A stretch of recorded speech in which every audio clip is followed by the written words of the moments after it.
તો જે પ્રકારે વરસાદની મેઘ મહેર થઈ છે દક્ષિણ ગુજરાત અને સૌરાષ્ટ્રની વાત કરવામાં આવે તો મોટા ભાગના એ જિલ્લા કે જ્યાં વરસાદ સૌથી વધારે છે. જૂનાગઢમાં માંગરોળની સૌથી પહેલા વાત કરીશું કે જ્યાં જિલ્લામાં ગુજરાતમાં 12 ઇંચ કરતાં વધારે વરસાદ છે. કેશોદની આપણે વાત કરી કે જેમાં 10 ઇંચ કરતાં વધારે વરસાદ થયો છે.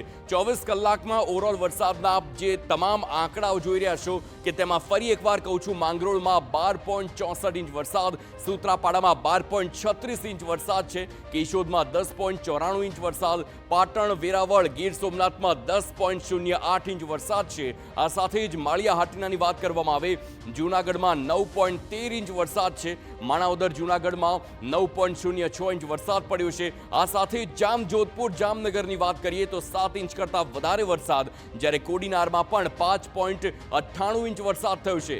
પોરબંદર કુતિયાણાની વાત કરવામાં આવે તો 5.79 ઇંચ વરસાદ છે. આ તમામ સૌરાષ્ટ્રની વાત કરવામાં આવી કે જ્યાં વરસાદ છે. હવે ઉત્તર ગુજરાતની વાત કરીએ ત્યાં પણ એટલો જ ધોધમાર વરસાદ થઈ રહ્યો છે, પરંતુ હાલ જોઈએ એટલો થતો નથી.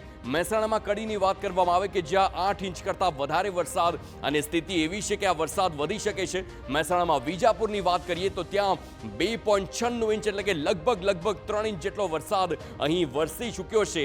પરંતુ સાબરકાંઠા હોય, અરવલ્લી હોય, બનાસકાંઠા હોય ત્યાં હજી વરસાદ જોઈએ તેવો આવ્યો નથી. હાલ વરસાદી વાતાવરણ તો સર્જાયેલું રહેતું હોય છે, પરંતુ વરસાદની શરૂઆત ક્યાંક ને ક્યાંક હજુ જોઈએ તેવી થઈ નથી.